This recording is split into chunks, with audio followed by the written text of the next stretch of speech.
last time on What's Your Story. So this sport has inspired me to get to the beginning of my story. We all need to dig deep and push our limits. Little did I know that 1 year later, this mantra would put me face to face with an unbelievable challenge. Then I started getting pain in my hip. The overwhelming results showed numerous areas of concern along my spine, and I had what he called the spondylolisthesis. I couldn't figure out how he was going to move a vertebrae back into place. And achieving a healthier lifestyle, I finally felt like I got a second chance to do what I wanted in life.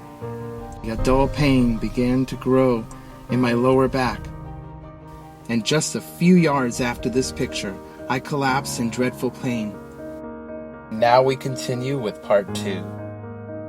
Needless to say, it was blatantly obvious that rest was on the horizon.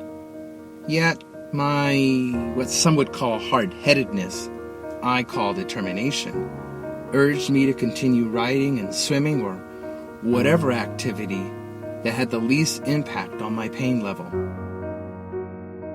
When it came to the point where I couldn't walk without a limp, I finally wised up and saw my doctor, who referred me to a sports med specialist. After reviewing my file and story, he prescribed me some medication, but the pain did not ease up. He finally referred me to a spine specialist because he suspected an issue with my sciatic nerve. My surgeon finally called me in to review the results of my MRI. Well, I figured that I can decipher what the problem was just by looking at the images, but they were just swirling around so quickly I couldn't figure out what was going on. And then he finally stopped one of the images and zoomed in a little bit for me. And there it was, a herniated disc. I just couldn't figure out what the heck was going on. It was determined that my pain stemmed from a spondylolisthesis between my S1 and my L5 vertebrae. He said I had a grade 1, but obviously because of the herniation, it's going to require a little bit of work. Apparently the herniation was right next to my sciatic nerve, which was the culprit of the pain in my hip area all the way down my leg. He explained that a disc herniation is similar to an inner tube that has popped its way free from a tire on a bicycle wheel. Sure, you can cut away at that excess inner tube that has popped out because you cannot push it back in, but eventually more of that disc would be released and it would ooze out, so my problem would continually degenerate. He started to list a host of other problems that could also arise because of this herniation. The list of ailments just seemed overwhelming.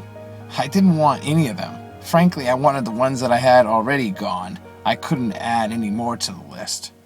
If I were a professional athlete, he would just give me a cortisone shot and I'd be on my way. But that definitely wasn't going to fix my problem. He gave me a list of options, and to be honest with you, all of them were undesirable. Really, it's like a none of the above, sir. But I had to really decide. At the time, I was teaching, and I really didn't want to be away from my classroom.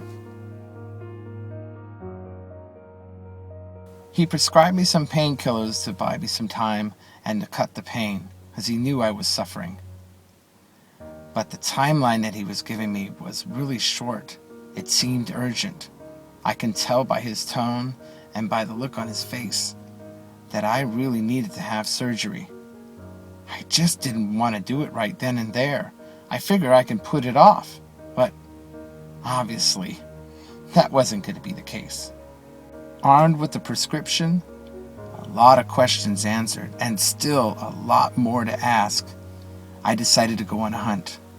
I was going to find out more information about my condition.